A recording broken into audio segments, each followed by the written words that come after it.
Hello, it's me again doing more nano sprints, and with me is the brilliant Anne Sophie. How are you doing? Hi, it's me. I'm very happy to be here. Thank you for having me.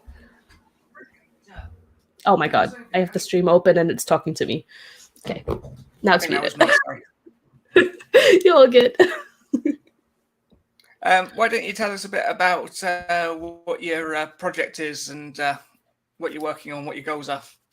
Yeah, yes, good idea. So I started a new book. I think I decided to outline it on Sunday. I did a very long stream, and people helped me figure out my nano project because I had a couple where I would be a rebel, keep going in a project, but everyone was like, no, just do the new one. So I'm writing a YA fantasy. It's a standalone, and I'm very, very excited because it's kind of, how in like the Christmas Carol, there's like the ghost of the past and the present, the future. I kind of have that, but with love interest in the story. It has nothing to do with Christmas, just the past, the Isn't that just present, future adultery? thing.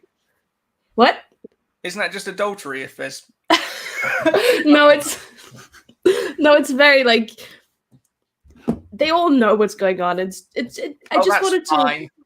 yeah, no, I just wanted to make sure that not every book out there is like you have your one true love, right? Because I feel like that's not a concept that works for everyone. So I wanted my main character to have multiple loves in her lifetime that are all great and influential and stuff like that. So that's what I'm doing. There's no adultery, I promise. It's a YA book. um, but I just started it. I read about 3,500 words yesterday, and I did the first scene, and then I skipped like the beginning parts, and then I went straight to the catalyst, and I've been going from there. And I finished 2 chapters, and now I'm on the third one after. So I'm very excited. I'm having a great time. But who doesn't love starting a new book to begin with, anyway? So Absolutely. Before you have a moment to hate it. right. It'll come. I'm sure it'll come sometime this month, but it's not here yet. I was going over what I wrote yesterday, and I had that thing of I'm terrible. I should never write again. I feel like we've all been there, but that's not true. There was You a should. Neil Gaiman interview where he said he was writing his latest book, and about halfway through, phoned his agent up and it's not working. I think I might just bin this one. And the agent just started laughing, and he was like, "Why are you laughing?" He's like, "We have this conversation every time." That's fair. That's fair. I see that.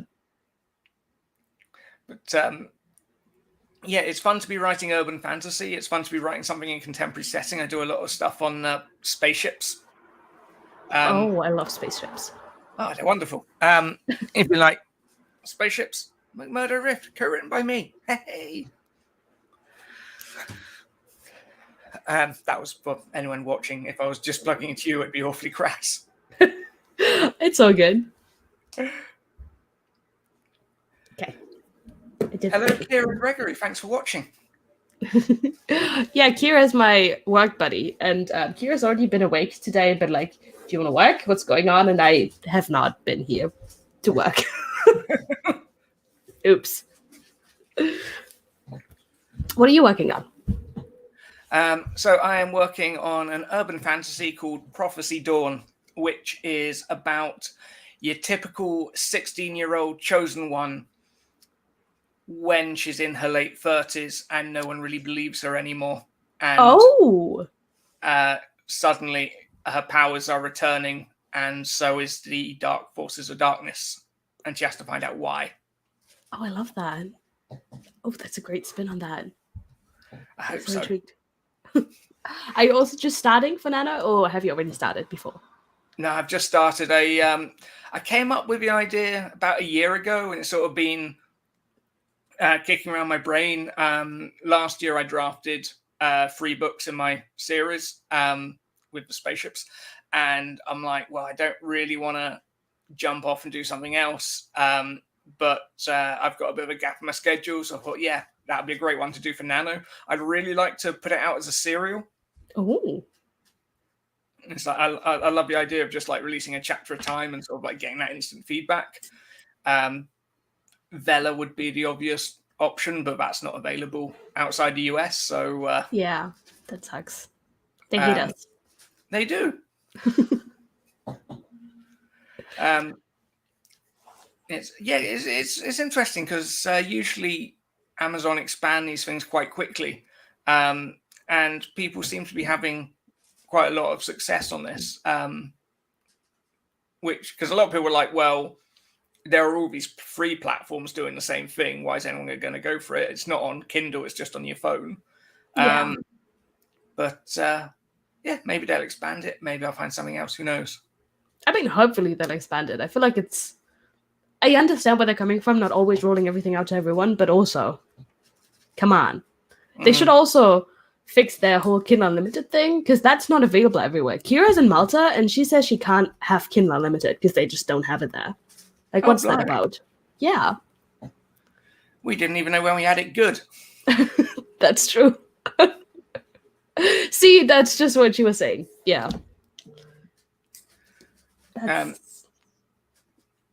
But it's a really fun, really fun setting, and it's different, and that's interesting. Oh, it sounds different. It sounds like the kind of story everyone that was reading all of those 16-year-old chosen one when they were 16 want to read when they're in their 20s and 30s, because most of us are not the chosen one, unfortunately. So and I think even if like your life's going pretty well, I think you'd have to be pretty weird to not be hung up on the things that didn't go the way you want, and not relate to a character who's sort of going, oof, how did it all go so wrong? Absolutely. I feel like we all have those thoughts of like, what would have happened? And even though we wouldn't change it or couldn't change it, right? They're still there. Like, sometimes you just lie in your bed, you look at the ceiling, and you're like, wow, when I was 3, life was so different. I had so many opportunities. I often get paralyzed if I have like a day off. It's like, oh my God, I can do anything. But as soon as I pick one, that'll be what I'll have done, and all the other options will go away, and now I don't want to pick anything. Oh, I see that. I feel like that was me after school, where I was like, I have all of these options of things I want to do, but if I pick one, I have to do it for the rest of my life. So I didn't pick one, and I still don't have a full-time job because, scary. Oh, you're an author, surely. Yeah, but like, if you spend multiple thousands of euros on your books and then you make multiple hundreds of euros back, that's not really good for a job in terms of finances. If you also want to eat and have a house and feed your dog. Oh, you want to eat and feed your dog and have a house? Who do you think you are, up on your high horse? Right? Such unrealistic expectations. My bad. Should have been a trust fund, baby. Yeah. I was just speaking to someone who he works nights, and he was just like, I wish I could make writing my day job. I'm like, you can. You work nights. Stop sleeping, you coward. You see, that's fair, but also people do need sleep. Unfortunately, I've learned the hard way. People do need sleep. If you stay awake for like 30 hours writing and chatting, it's not good for you. Not good for the words either. Absolutely. I even when I was young and I would stay up till 4 a.m, I could never get any writing done that late. I just wouldn't be able to concentrate. I didn't get much writing done in the daytime either. I wasn't very disciplined. I didn't really know what I was doing. But then I found Save the Cat and sort of discovered sprints, and it all sort of fell into place. It's like the holy grail of author. Yeah, I read the original one for screenplays in about 2008, borrowing a friend's copy, and I finally got around to picking up one of my own this year. And I remember when Write a Novel came out, I was just like, how are they going to make it work for a novel? Because screenplay, it's very much like a screenplay done on spec, and it's like you want it to be 110 pages, no ifs and buts. And novels aren't like that. And then, of course, they just make it percentages, and I'm like, that makes so much sense. I could have figured it out for myself and put out my own how to write a novel. That's fair. I think the author of the novel book is also coming out with one specifically for YA, if I'm not mistaken, right? I think I saw that, and it's coming out next year. Oh, brilliant! Yeah, I did like the novel one's about twice the length of the original, and is a much more detailed than I was expecting. They could have gotten away with a lot less. Yeah, I just feel like this book is mostly examples, which is a good thing, right? But that does get repetitive. Like I did read it like from cover to cover, right? Because I was like, okay, this is a craft book, you know, you got to do the thing. But I found myself skipping paragraphs in between the examples, perhaps. Yeah. I went through a phase where I like really leant away from it, and I'm like, my outlines would just sort of be like broken into quarters, and you know, Act 1, Act 2A, Act 2B, Act 3, and that worked fine. And then with this one, I looked at it again. I'm like, yeah, let's go with Save a Cat. Yeah, that's fair. I think every project is different and every project does demand something else. Like I used to plot very intensely. So I published my debut series this year, right? And for that, I had like pages and pages and pages of outlines. And now what I do is just do like the basic Save the Cat like beats. And I just do like 2-3 sentences per chapter probably. And that works so much better because this way I feel like I still get to put in more creativity while writing it, because with the old one I had like all the details in the outline, right? And then I was like, okay, well, there's nothing exciting about it except for writing it, but now I get to put in all those details, and so it's so fun but also so scary because I'm like, I have no idea what I'm doing. None. Who let me be an author? Yeah, I always wanted to get into TV, and I was fascinated with like how that writing worked, because it had to be so regimented because of the schedules. And there was a really interesting book called Writing a TV Drama by Pamela Douglas. And she talked about how TV episodes have acts and how they tend to have this many scenes. And I'm looking at the grid that's in the book, and I'm like, that's a spreadsheet.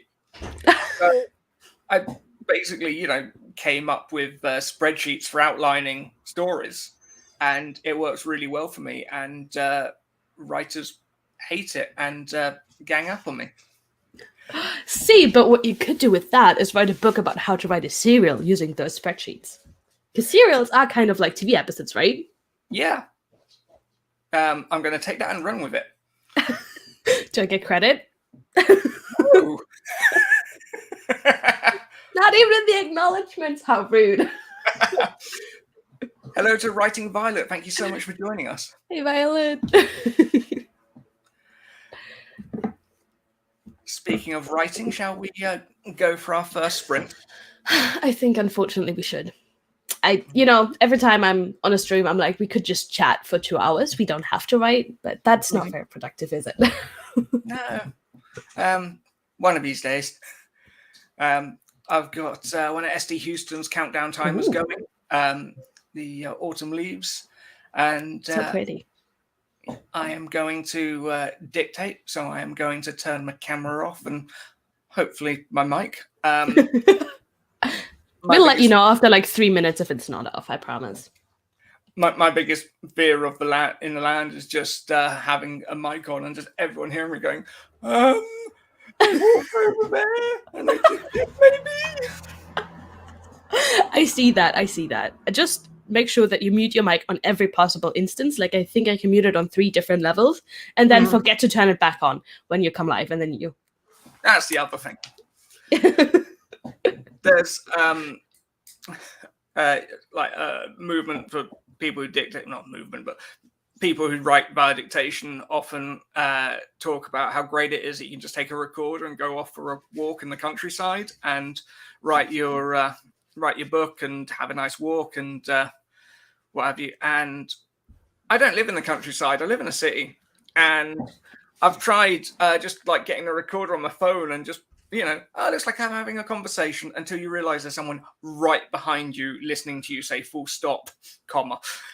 And that's a bit awkward. So I tend to just do it at home. But I did read one author who said that her biggest problem walking on the hills around Melbourne was that when she went through her transcription, she had to take out all the time she said hello to dog walkers. That's fair. I would, yes. Saying hello to the dog walkers and then patting the dogs is the most important task for any walk you ever take. So it's just, that's the life. It's fine. I think Violet also writes with dictation, but Violet, you mostly write at home, right? Right? I've been... SD Houston is here. We are using your timer. I think you heard your name.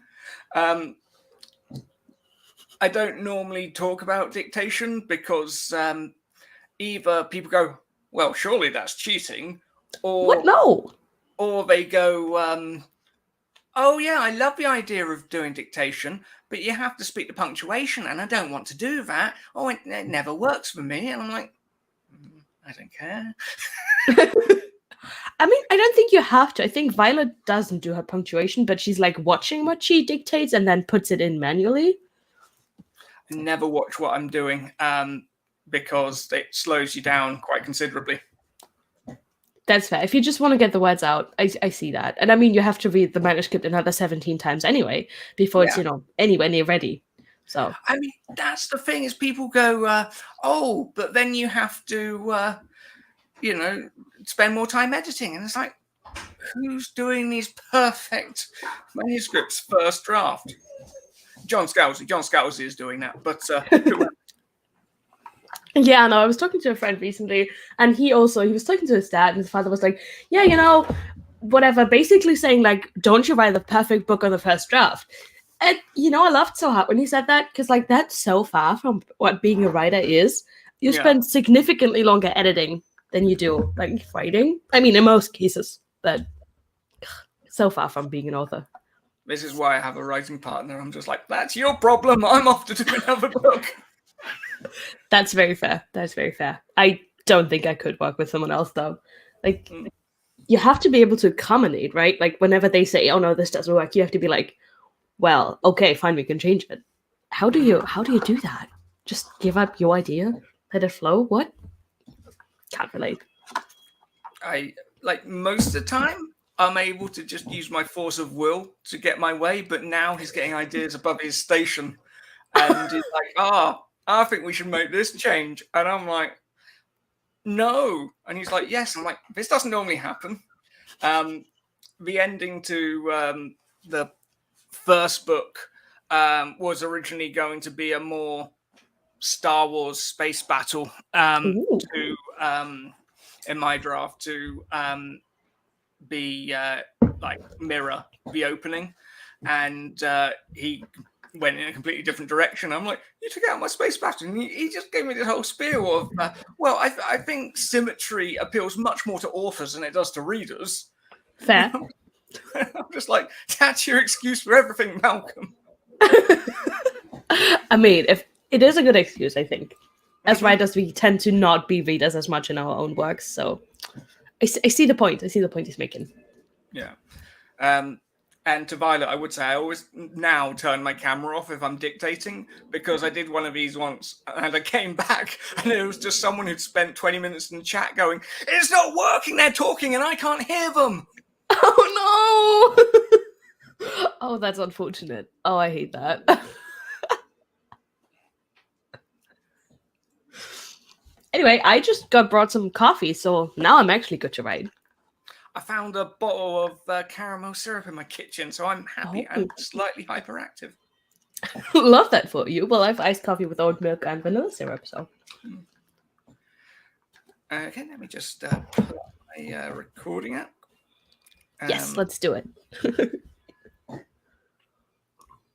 It's okay, Shannon. I'm sure you have coffee somewhere around you. Okay, see you in 20.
And there we have it.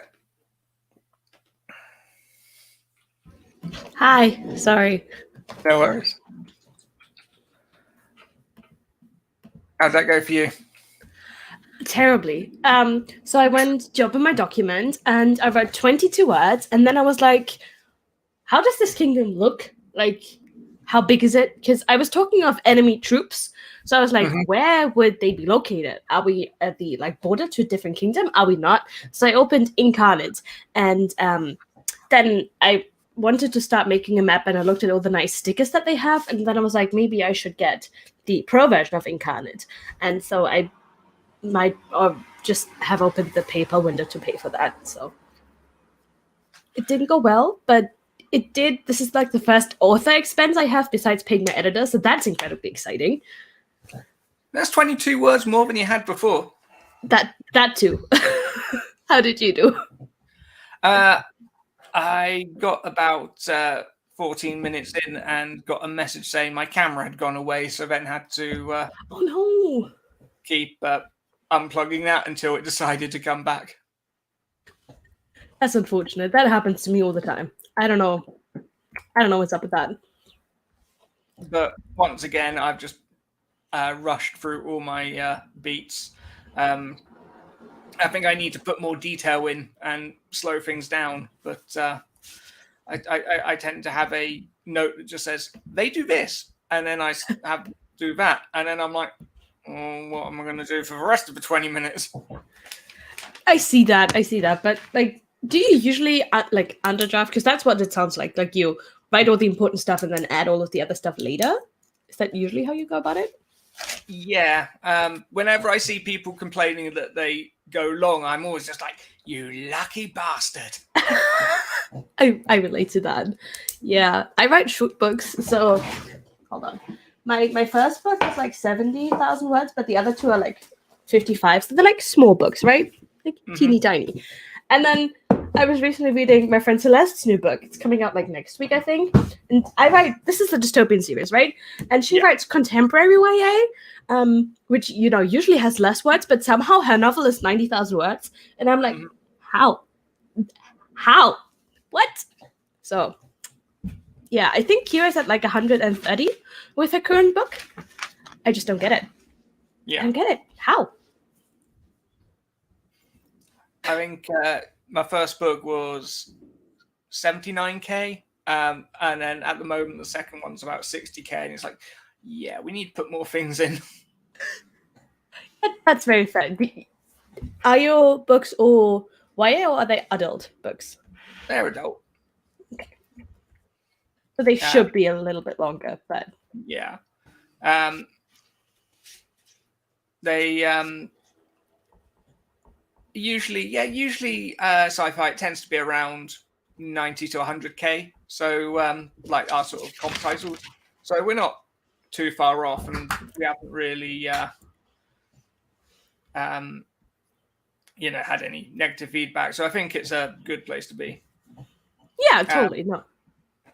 Violet has written 55 words. Which, good job. You just imagine what your 22 could have been.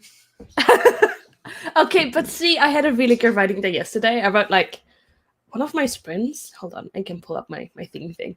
In one of my sprints, I wrote 1,111 words in 25 minutes. Wow. Yeah, I was rolling.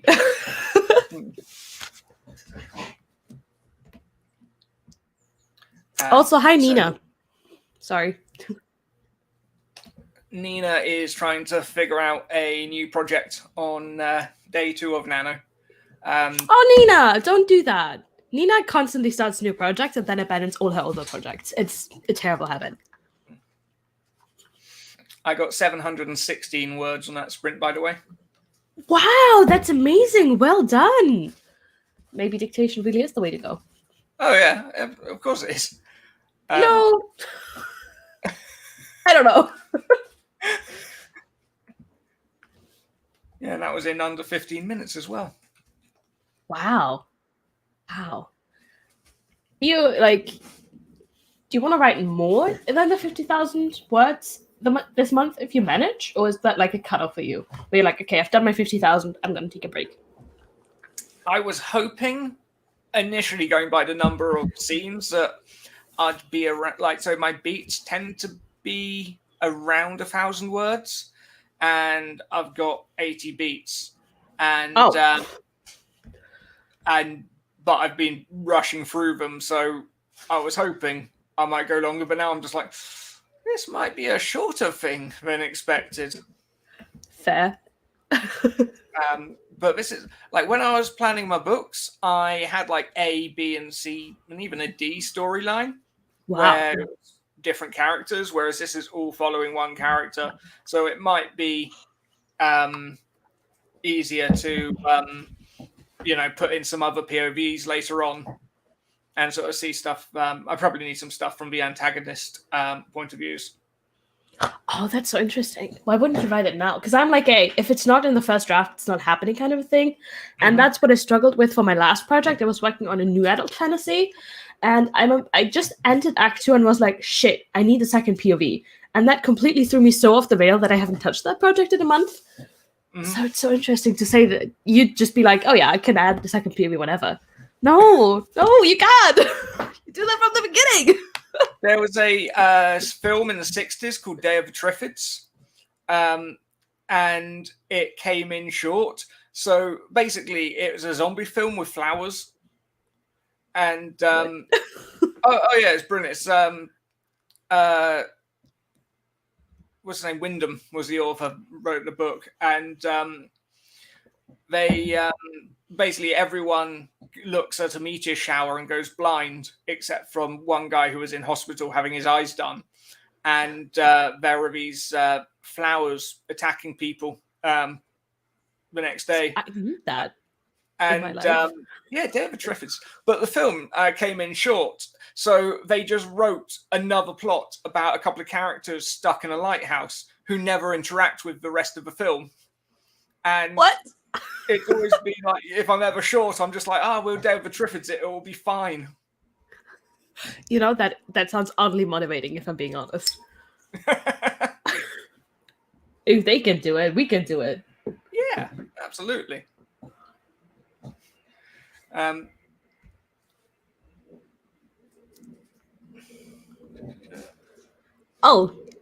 You wrote 225 words yesterday, though you are sick, because Dina is sick. She's on quarantine at home.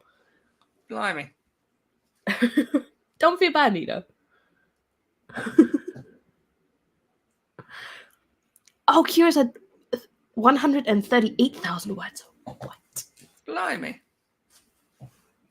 And I thought I was doing good at 5. Yeah, no, Kira, so this is her old book. Yeah. Yeah. And she wanted to have it done before Nano, but somehow it just kept going. Like every day, like, hey, have they kissed yet? Because it's a very slow bed. She's like, nope. And then I think at like 125, maybe they did, but it just, it keeps going. It's the gift that keeps on giving.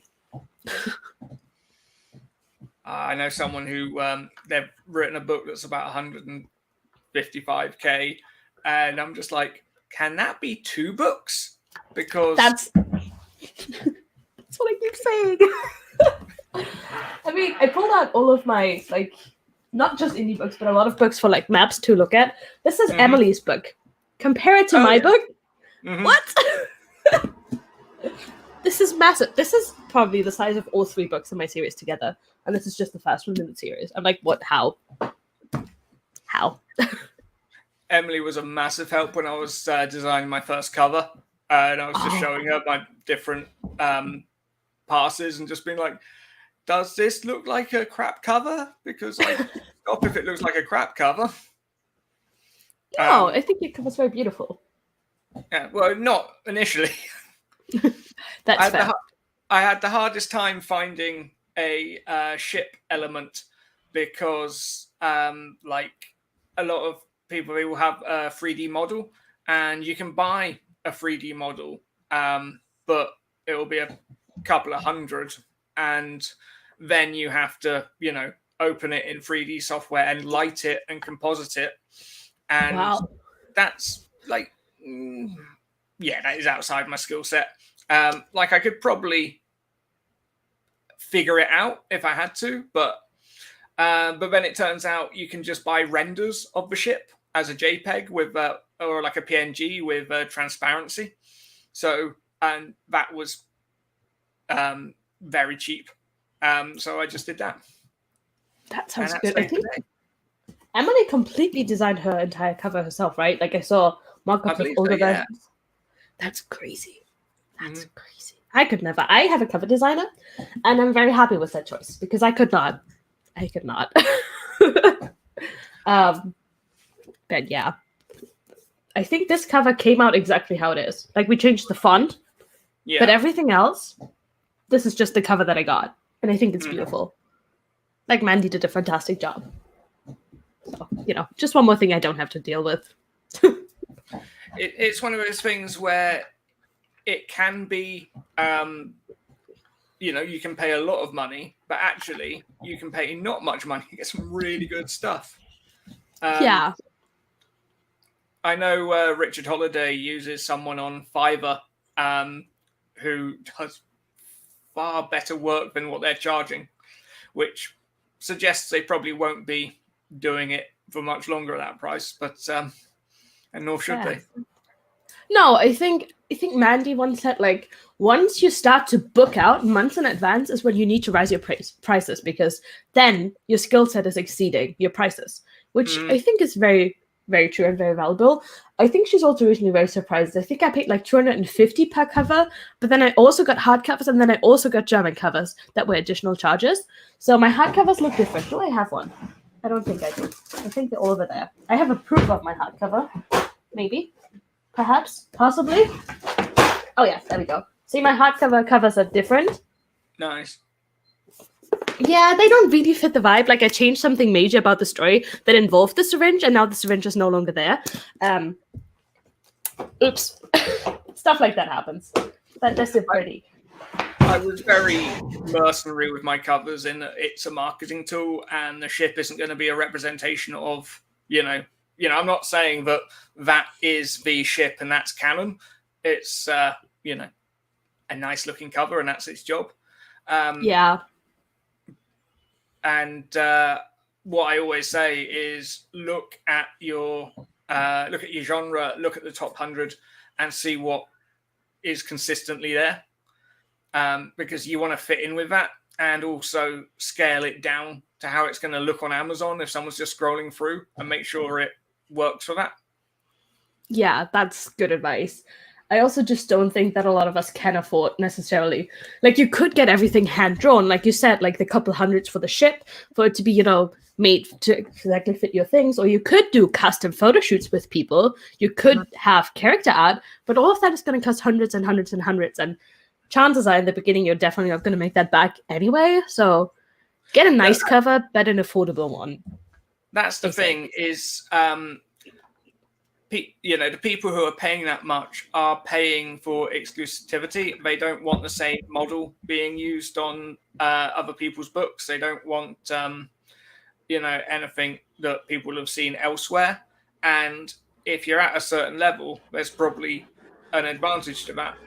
But if you're just starting out, I just don't know if it's necessary. Like, I read the Twisted series by Anna Huang. It's a new adult romance, and she has different covers for like the paperback and the ebook and stuff like that. And I saw the same exact model that she had on her cover on a different book, and I was like, oh, interesting. Should I pick up that book because I enjoyed the other one? So it's almost like it's helping sell things if you have the same model. I mean, at least for me. Maybe I'm stupid and, I'm falling for tricks, but I don't know. I don't think it's that bad if you have the same model. Like, who cares? You also can't stick to a writing project for longer than 2 weeks, so. Oh. So I, in a former life, worked in visual effects for French TV. Oh. I sort of have a bit of a background in design. Yeah, it was great. I lived on the Mediterranean and went. Do you know Artie? I don't think I do.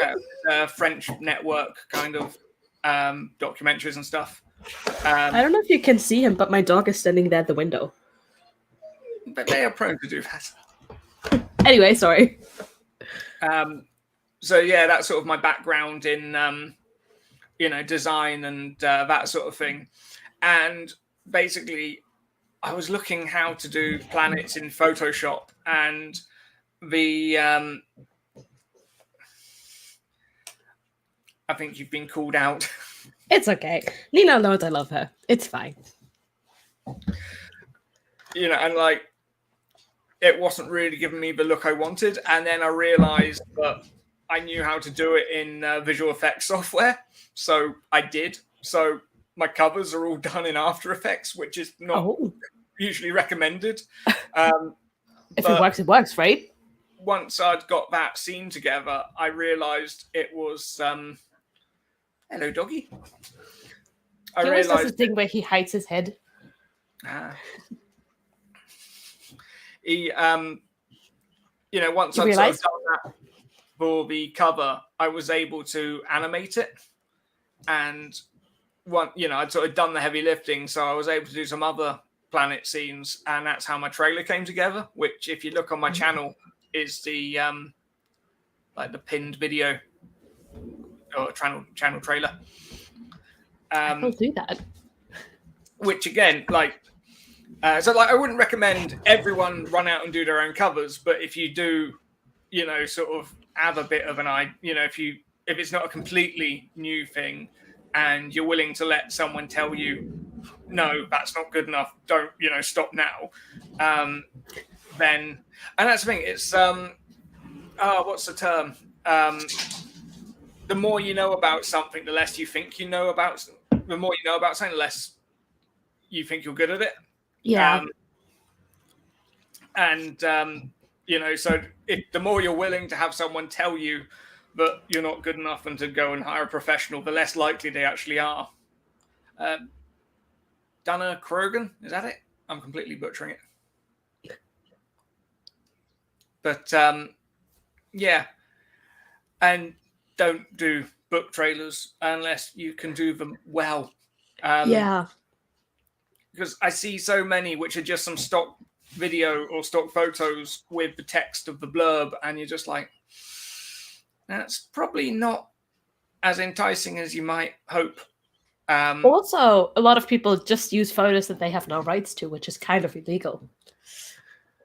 The worst one I saw was they'd taken clips from the J.J. Abrams Star Trek movies and all these other big sci-fi films and cut them together with some, soundtrack, which probably, wasn't authorized either, and made it as if it was about their book. And it's just like, you're going to get sued. Yeah, and you deserve it too. Like, using a cover or a movie poster as hey, this is what it's comparing to. That's totally fine if you put that in your trailer at the end or whatever. But you can't use clips or photos or sounds that other people own. What? What? I don't get it. Absolute madness.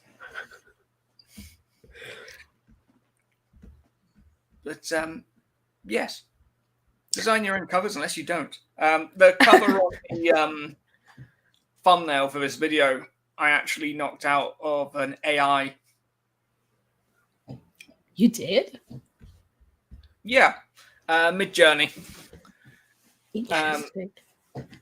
Which is one of those things that I think in a couple of years the landscape is going to be completely different.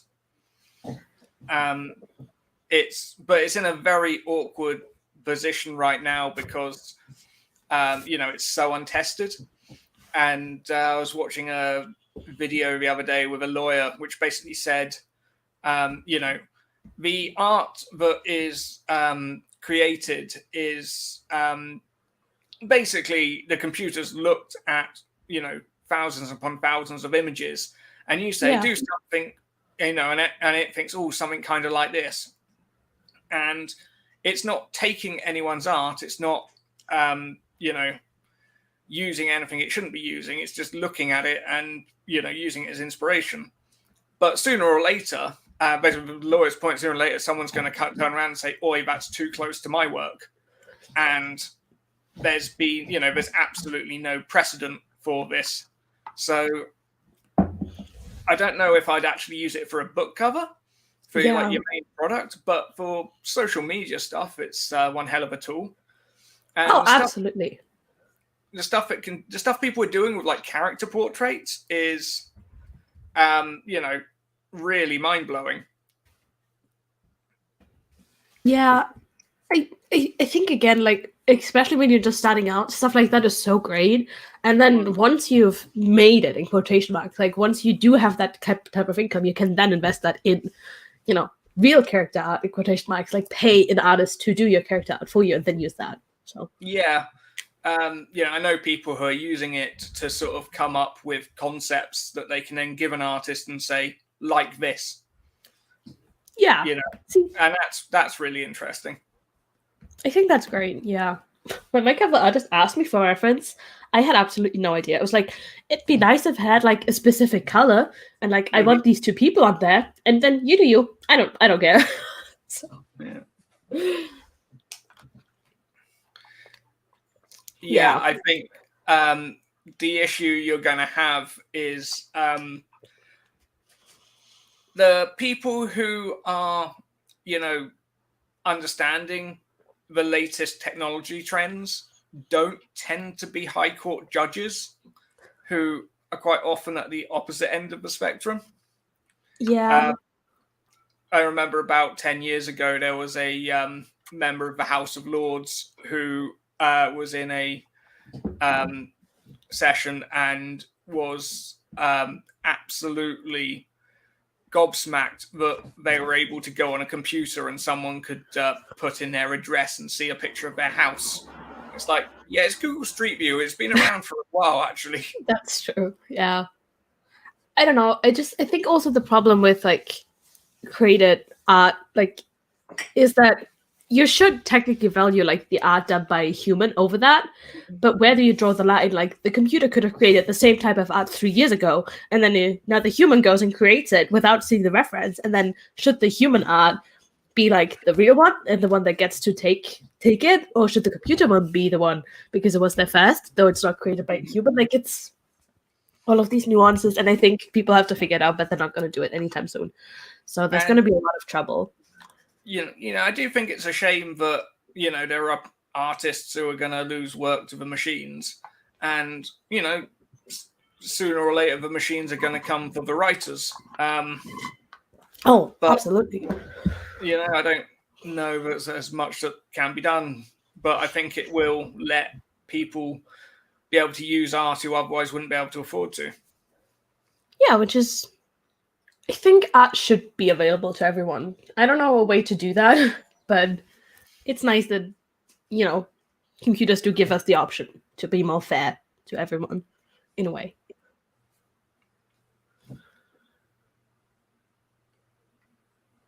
What? That sounds horrific, Shannon. Yeah.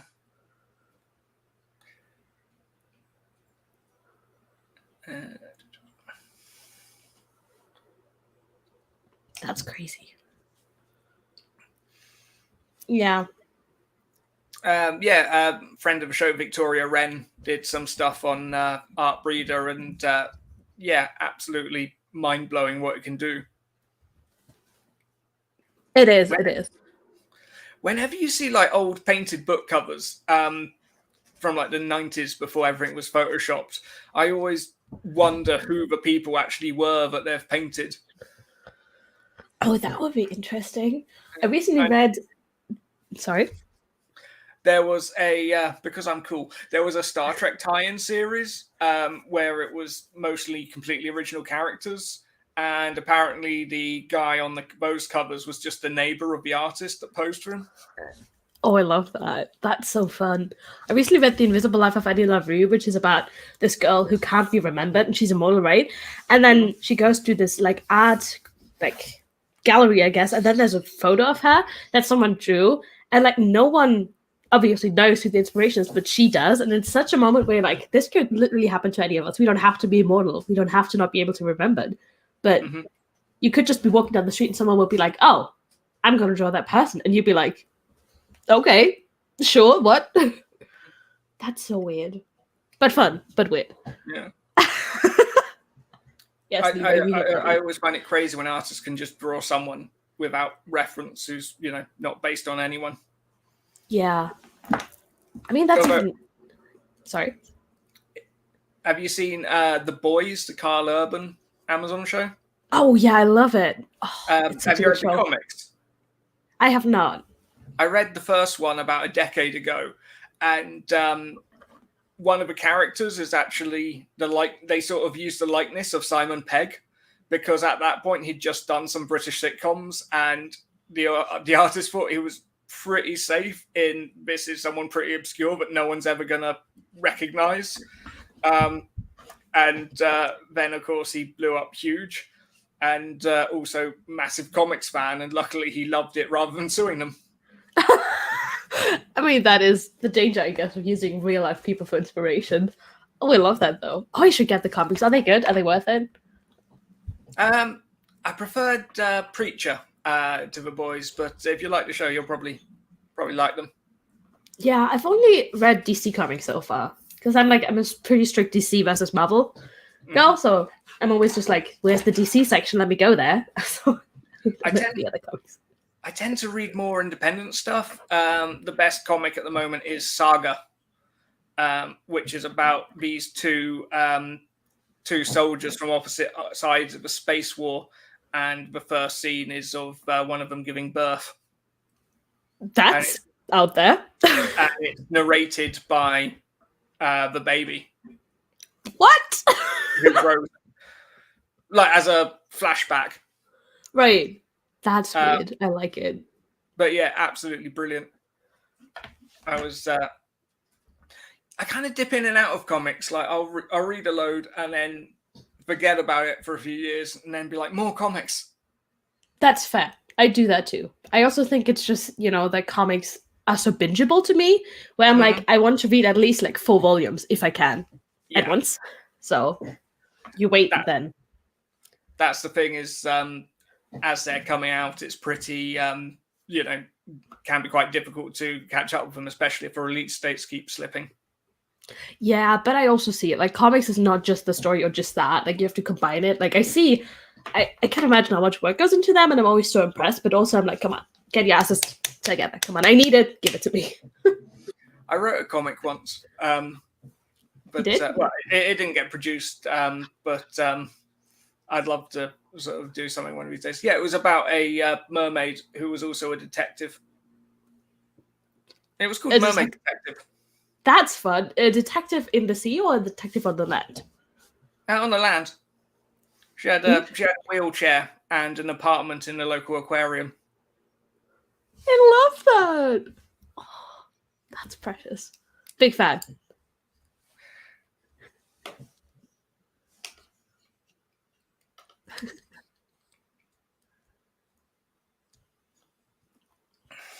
That's fair. Hannah Palmer's here. I haven't spoken to you in ages. I hope you're coming on the 26th. What's on the 26th? Secret AuthorTube meetups in London. Oh, that's exciting. Oh, so rude that London is so far away. Which it's not. It's like an hour in the air for me, but still. That's unfortunate. Whereabouts are you, if you're comfortable saying? Oh, I'm close to Frankfurt. We have a really big airport. Pretty smack dab in the middle-ish of Germany. A little bit more south than middle, but pretty smack dab in the middle. So we always have direct flights to London, which is nice. But it is a whole flight. So I don't know. I haven't been to Germany in years, but I love it. I've got one of my best pals is in Cologne. Oh, Cologne's a good city to be in. There's always something going on. And Berlin is just one of those places that just blows my mind every time. Oh, I actually don't like Berlin. I think it's overcrowded and it's ugly and it's... Oh, no one likes the capital. That's true. I mean, don't you like London? London is beautiful. I love London. It smells, and Richard Holiday lives there. That's fair. I see that. That's a real problem. But it's like, but yeah, all my French friends are like, Paris is terrible, and everywhere's a snob. I love Paris. I know. We should also do like a author-tuber meetup here in Europe. Because I think I'm pretty central. Because like Estelle and Nina should be south of me, and then Violet should be to one of the sides of me. But Anya is like to the north of me. So I wouldn't even have to move. I just tell everyone to get to me. That would be ideal. We should probably do another sprint. It's been a while. Oh no, why?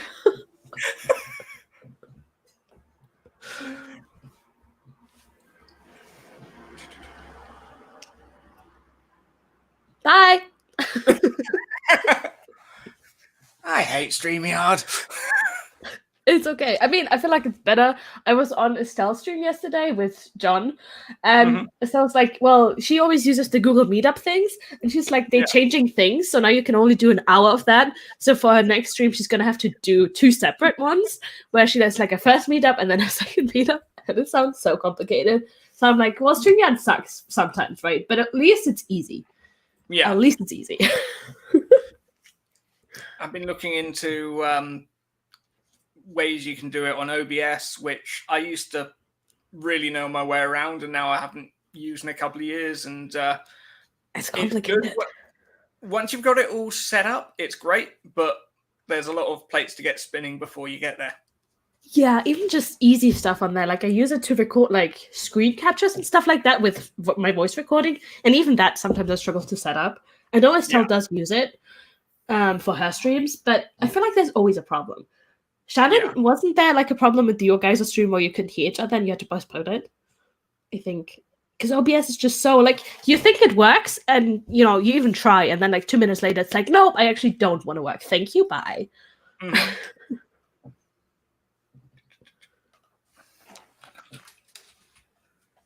I had to come up with a name on the fly for the organization who are like in charge of my chosen one, and I came up with overseers, which seemed to fit. Although it kind of sounds like Childhood Ends by Arthur C. Clarke. They had the aliens in that were called the overseers. Kind of works though. Yeah, totally works. I wonder when we get to a point where like all the names have been taken and you have to reuse names, if that's possible, or if you have just to use like incredibly long names that combine all the other names. Because we'll get there eventually, right? Where all the remotely interesting names have been taken. I mean, my advice for writers is don't make friends, be antisocial, because the more people you know, the more you find yourself going, oh, I can't use that name because I know Colin. I can't use that name because I know Dave. I can't use that name because I know Estelle. I see that, though. You just have to regularly ask, hey, which of my friends wants to be in my books? So in like the last one in this series, I have a character called Danny, and I have a character called Celeste, after 2 friends who were like, name a character after me. And in the book that I abandoned, I have a character called Steek, because he was like, name a character after me. So, you know, you just have to have friends that love themselves a lot. And then that works out again, because they want to be represented in your books. I thought the rule of thumb was if anyone ever asked to be named in a book, you had to name the character but dies. Oh, I don't think either of those characters died, because I don't name like my main characters after my friends. I had a character called Marta, but you know, there's a Marta on AuthorTube, and so I cut that character, it didn't fit anyway. And Marta was so offended that I almost named my main character in a different book after her, but then I was like, I don't want to name a main character after a friend. Like, that's just weird. So I just give like side characters that are pretty, I don't want to say irrelevant, but you know, not that relevant to the plot, after my friends. But also I think it's fun if you know you have similar names. I was talking to Nina and someone else recently. Nina, who were we talking to? And we all have a character called Eli, and like Eli is the short version. They all have different long names, and it's totally fine. Like no one has the monopoly of any of the names. Like just use it.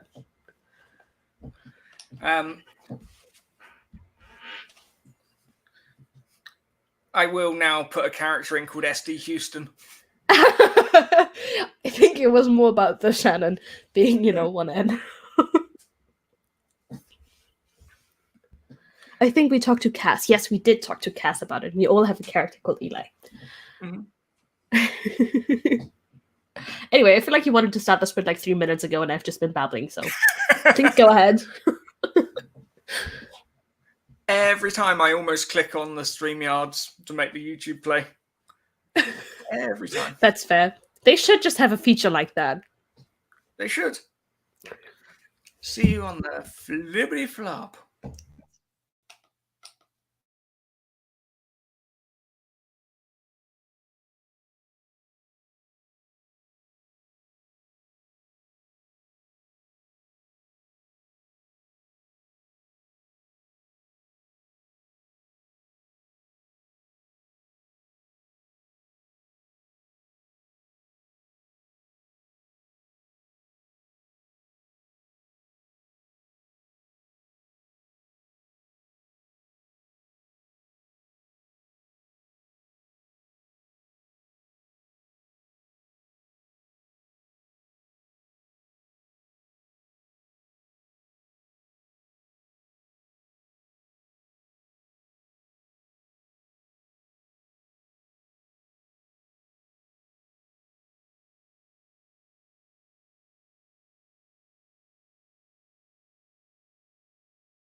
And that's time. Whoop, whoop. How did you do? Yeah, really well. I'm just letting my computer count my words. But we will have an update later. One of the great things about dictation is that you can go and make a cup of coffee and not stop writing. That's true. I could not do that, but then again, I also didn't make the first coffee, and it just magically appeared in my room with an arm that had nobody attached to it at all. That is one well-trained dog. Unfortunately, the coffee is like downstairs, so the dog would have to open 2 doors to get there, and a fridge, and he cannot do that. But boyfriend. But he's fine with the coffee maker and everything else. Oh yeah, especially because we don't have like pre-grounded beans. Like he'd have to take the beans, weigh them, put them in the grinder, then take them out. You know, obviously the dog can do all those things. Obviously. Good dog. I do love your screen name, by the way. I've been meaning to say that since yesterday. Thank you.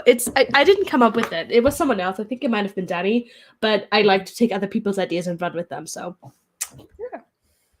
My alternative was wait. Okay.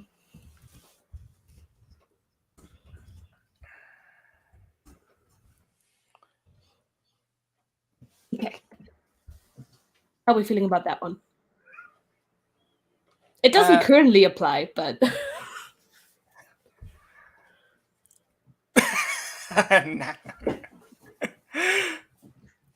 I got 1,016 words. Good job. Well done.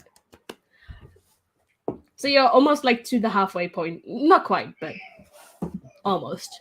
Because you wanted to write 5,000 today, right? Yes. Good job. I only got 53 and then cursed my bank.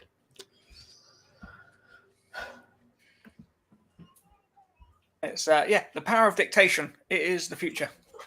I don't know. I don't know how I feel about that.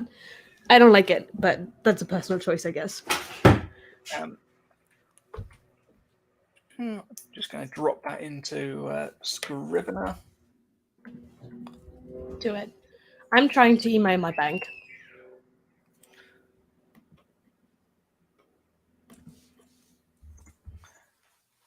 Yeah, I am now at 8,141 words for the month. That's great. I think know. like that's like my weekly goal. And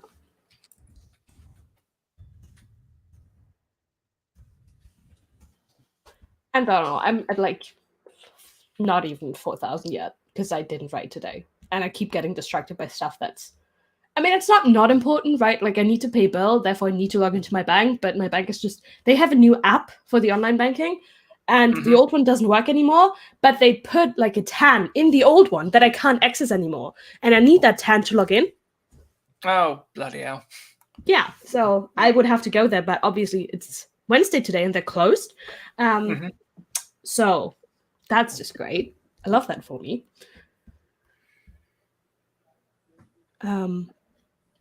But yeah, it's fine. I'll figure it out. And then I'll hopefully get back to writing because I do need to write my almost 2,000 words today. And I didn't go back to my map mapping because I was like, okay, write your words and then you get to make a map because map making is fun, right? Have you ever made a map? You know what? I have. Technically, it's a star chart. But when we were first developing, I don't know why I held it up because it's there already. But you can never have enough. There's a book that was really helpful, which was called Write, Publish, Repeat. And they talk about, it's by a company called Sterling and Stone, who are one of these people who just have been putting out self-published books for about 10 years and are, very successful at it. And they...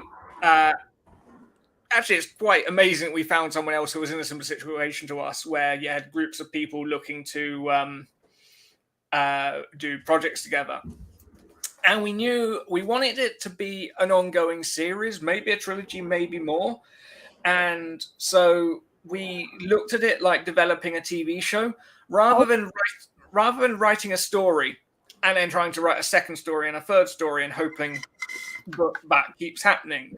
We tried to set up a world that would be story self-generating.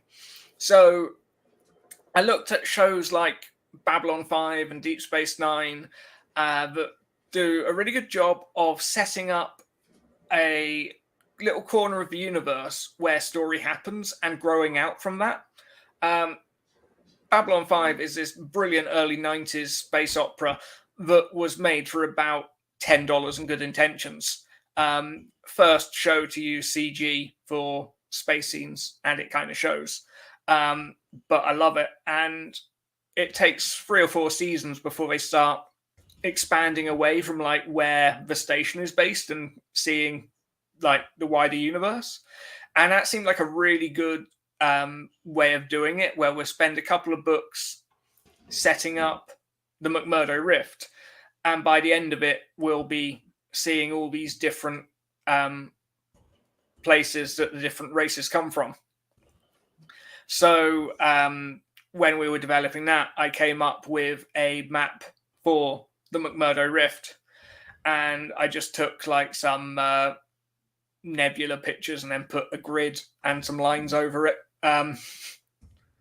But yeah, it was a lot of fun. I actually realized that I've sort of leveled up in my graphic design since then, and I could make my own backdrop for it and make it something that was all my own work. That's so cool. See, I have none of those skills.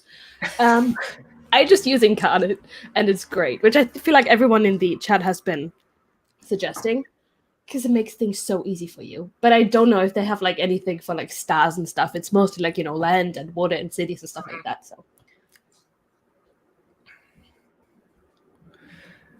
yeah, I've never actually looked at Incarnate. I probably will spend my afternoon there now.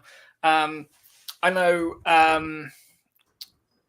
World Anvil, a lot of people are talking about that, and I believe you actually get a discount with Nano if you win. You do.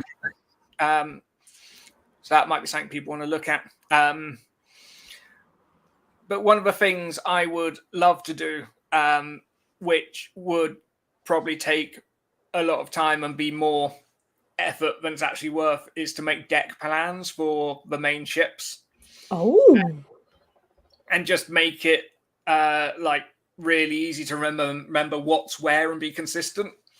But like you can get some software for like tabletop role-playing game where like you design maps for that, which have like sci-fi editions, and it would probably be doable, but it would probably be more time than would be useful. Yeah, I see that. So I think the like not that fancy version of it is I sometimes build stuff in The Sims, which is obviously not to scale and you don't have all of those objects, but it helps me like visualize where stuff is. And also sometimes then I run into those holes of like, oh shit, that can't be. But as I said, you obviously can't also use that. Like you can't import your Sims builds to your book or anything like that. It's just for me to figure stuff out. Oh, you can? Oh, interesting. I'm going to go from being that guy who got like almost 10K in 2 days and is super impressive to what happened to that guy? He had such a strong start, and I don't know. But apparently he's got some really nice deck plans. Oh, that is a problem. I have made one map with Incarnate, and I can show you. Like, I think it's a pretty good map. But I was still learning that program. And so it took me like days. I kid you not, just days where I didn't do anything else. Hold on. And I think, as I said, it's a fine map. It's not perfect, but it does its job for now. But when I tell you that those 3 days or like 4 days or whatever, I could have written like 10, 15,000 words. But instead, I was working on that map, which is not loading. It's not loading. But once it does, you can have a look if you want. It takes time away, but I think it's like those fun things, right? Like you can take away from your projects, do things that are fun and exciting, because then you're more excited to get back. Yeah, right. That too. I don't know. I think that's a good type of procrastination where you're not just like staring at a wall, but you're doing something and it's exciting and you care, So I think that's worth it in a lot of times if you don't, have an immediate deadline that you need to fix, take care of. There we go. Yeah, and it's really easy. As I said, I'm not a pro at making maps yet, but you have all of these like nice tools that make it really, really easy for you, like stuff that roughens out the edges and like deepens the edges in type of color, and you have all of these things that you can just put on there, like stamps. And as I said, I now have the pro version, but I think all of these are like free, where you can just like put some hills. Like, who doesn't want hills? You know? So you can make good maps without having the pro version. I made all of those without the pro version, and I think it's fine. As I said, not perfect, but it does its job. And then you can do stuff like import it into Canva, where you then add a border and stuff like that. So I think it's fun. I think it's great. It's funny because sometimes, like, I mean, I do think it's great that Canva, anyone can use it, and you know, it lets people just get the graphics they need. But as someone who's spent 20 years, using Photoshop and getting reasonably good at it, it is a bit frustrating in exactly the way people used to say about Photoshop 20 years ago. Yeah. Oh, I feel like stuff like that has come such a long way, like Photoshop and all of the similar programs in the last couple of years. So yeah, some of the stuff it can do now is just mind-blowing. And the stuff that's going to happen in like the next 5 years is just going to be an order of magnitudes beyond that.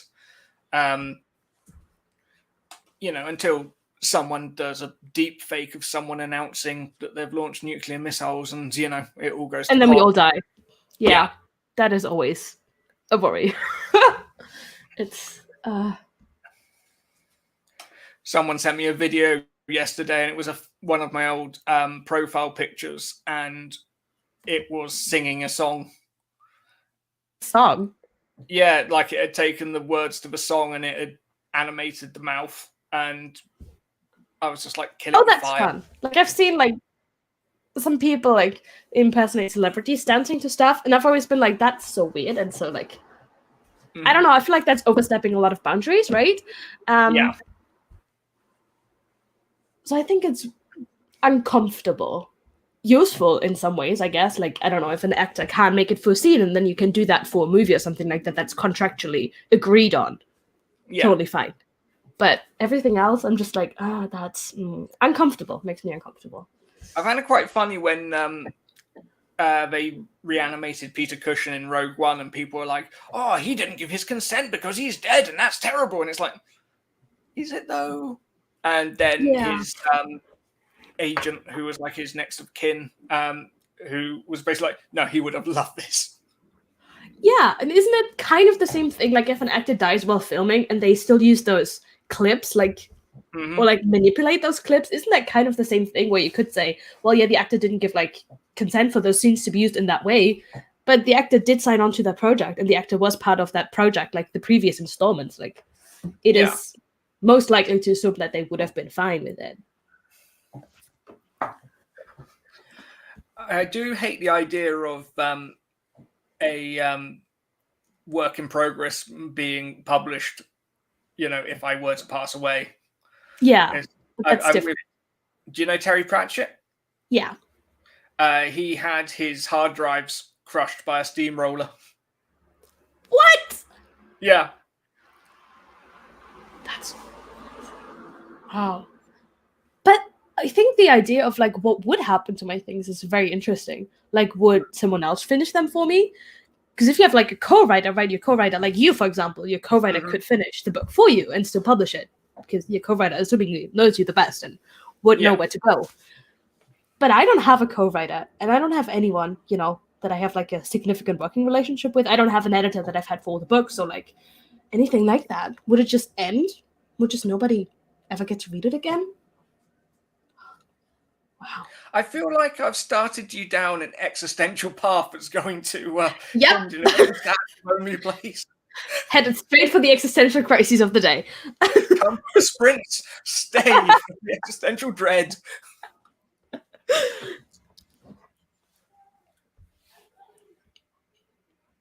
No, but seriously. Maybe I need to get a co-writer just for that. And there was me looking to branch out. But yeah, sprint sounds good. If you want to do one more, we can also just chat. I'm good with that. I don't need words. Well, you can do a map making sprint. You can't. You have to write your nano. I do, and I also have to call my bank.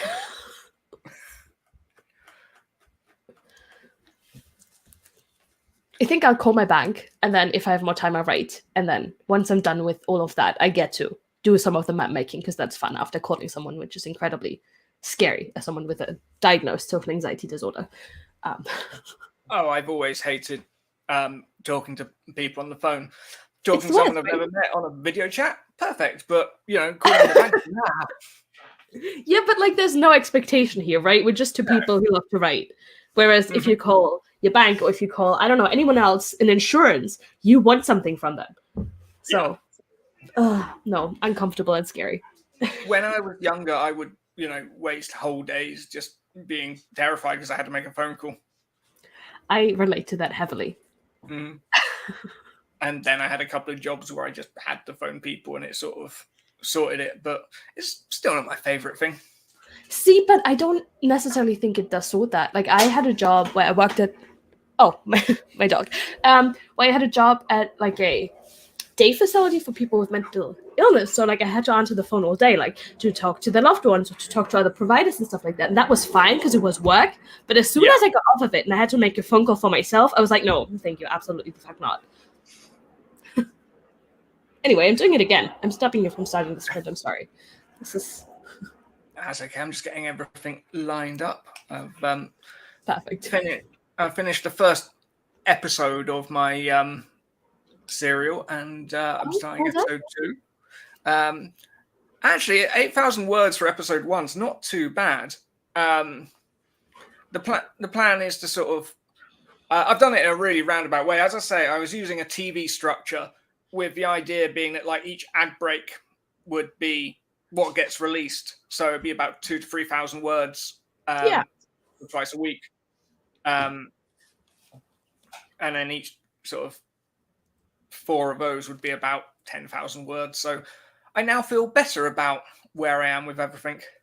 The thing with writing is it's so much slower than reading that you feel like you're going horrifically slow and writing something so boring because it's taken you 2 days to write when it will be read in like an hour. Yeah, that's so true and so unfortunate, but I don't know. Like, things obviously take longer. Like, you also take longer to bake a cake than you do to eat it. Like, it's just the principle of making something versus making cake really quickly.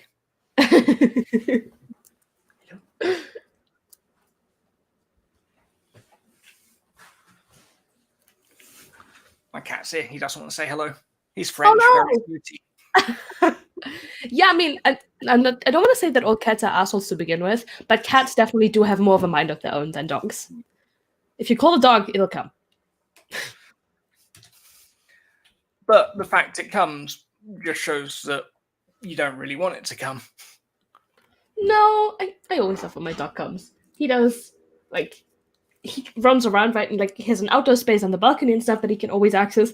But like every time he comes to me, I'm like, oh, you chose me. Out of all the spaces and things you could do, you chose me. You love me. It's very validating. Shannon has trained her cats to come when they call.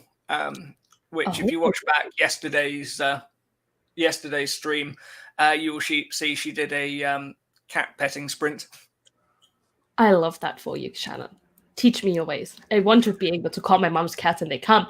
They're just little bitches who hit me on the head when I walk past them. That means I love you. Does it though? Does it? Like, my mom has like all of these shelves on like right next to the doorway to the kitchen that are specifically for the cats, right? They're like they have like carpet on them and stuff. And every time you walk into the kitchen, one of her cats will just sit there and go boop, like on your head, and you're just like, excuse me, cat, what are you doing? My wife got upset because the cat kept doing it. I'm like, you've seen how he is around people who aren't you, where he runs and hides. He must really trust you to feel safe doing that.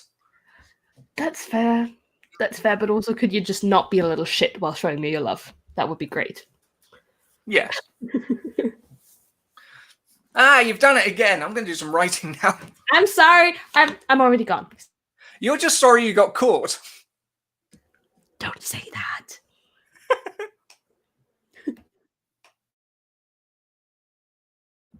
And also start the timer.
And that's time.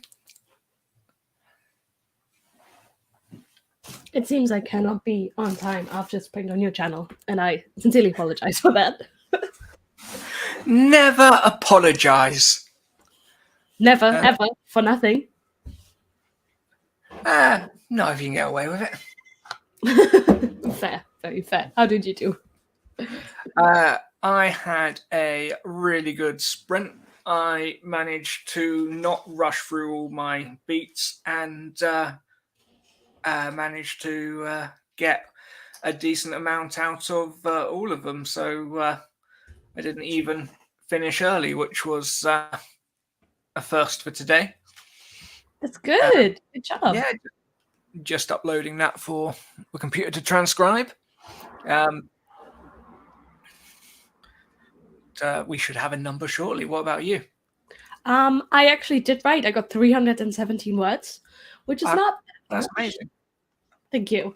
I'm still setting up a lot of the world. As I said, I skipped the first couple of chapters where you usually set up stuff.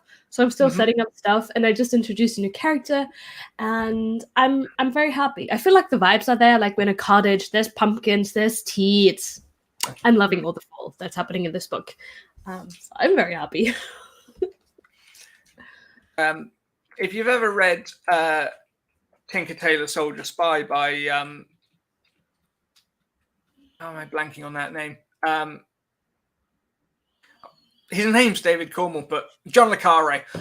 Tinker Tailor Soldier Spy by John le Carre. It's one of those books that really sums up like late October, sort of autumn time of year, and the nights being dark early and all that. It's such an atmospheric book.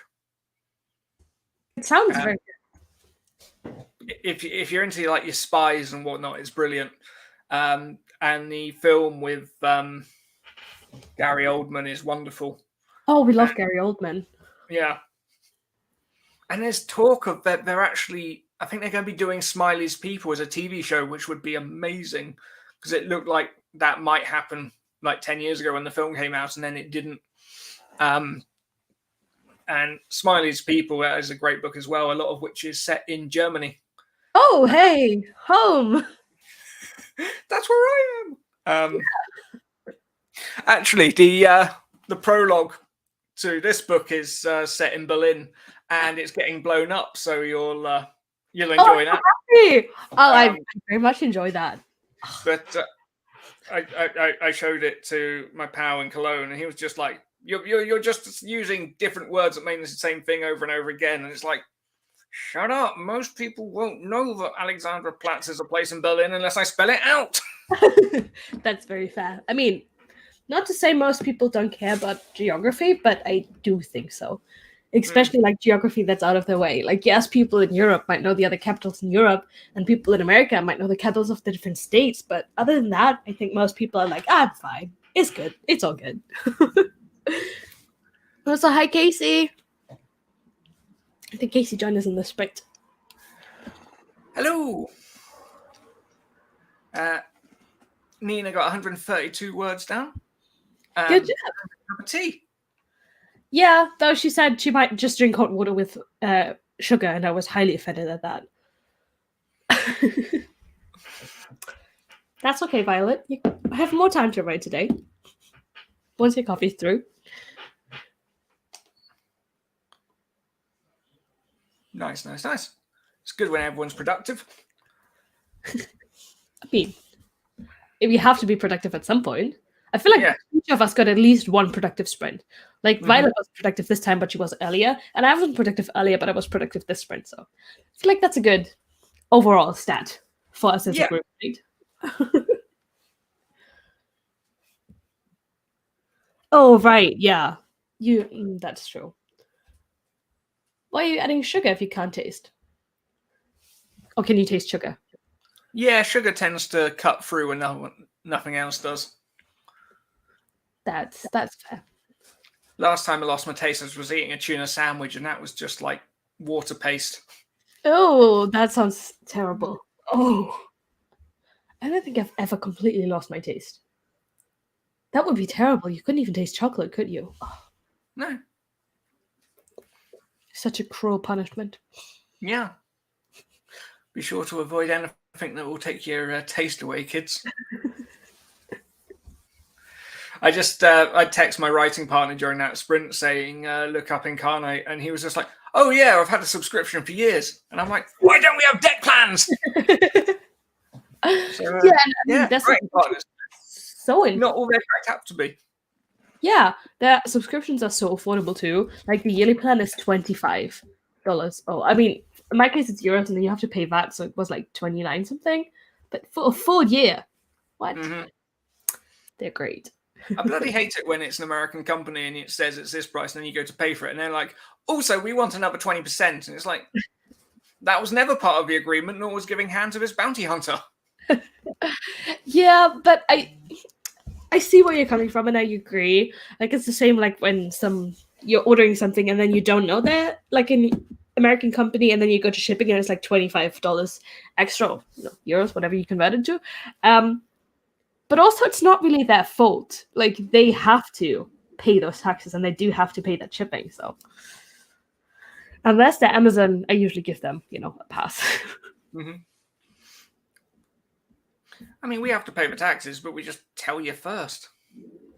I used to worry about what currency I converted it into, but then they put Liz Truss in charge, and now it's all the same.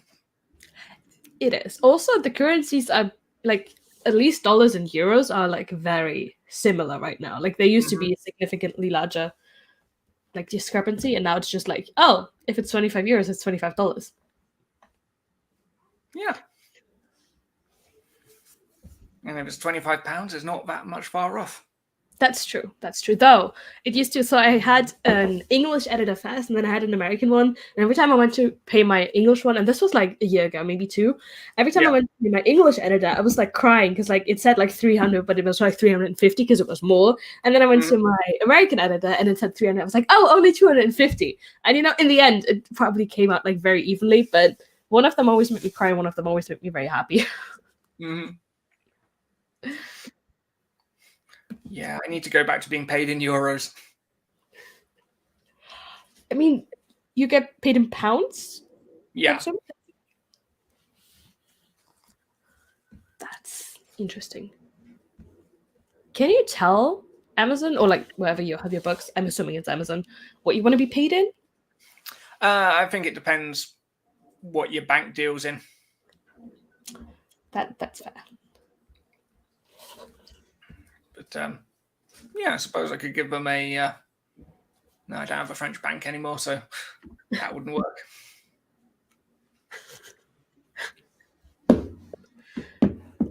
Yeah, I don't know. I'm not too happy with any of my banks currently, so maybe I'll move somewhere else. Did you have any luck with them? No, I called and they were like, well, your wait time is approximately 15 minutes. And I was like, well, that's when the sprint ends. That would just be incredibly rude of me to be in the waiting line the whole sprint and then, get on the call. So I was like, I'll call them later. They're open until 5, so it's like no worries at all. So we're all good in that front. As good as we can be, I guess. Right, let's see how many words that translated into. Wait, are the people talking about Taylor Swift in the comments? I want to talk about Taylor Swift.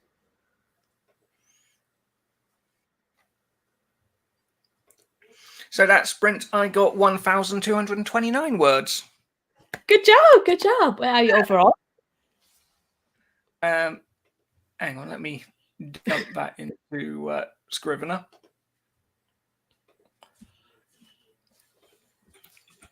Oop. And match style.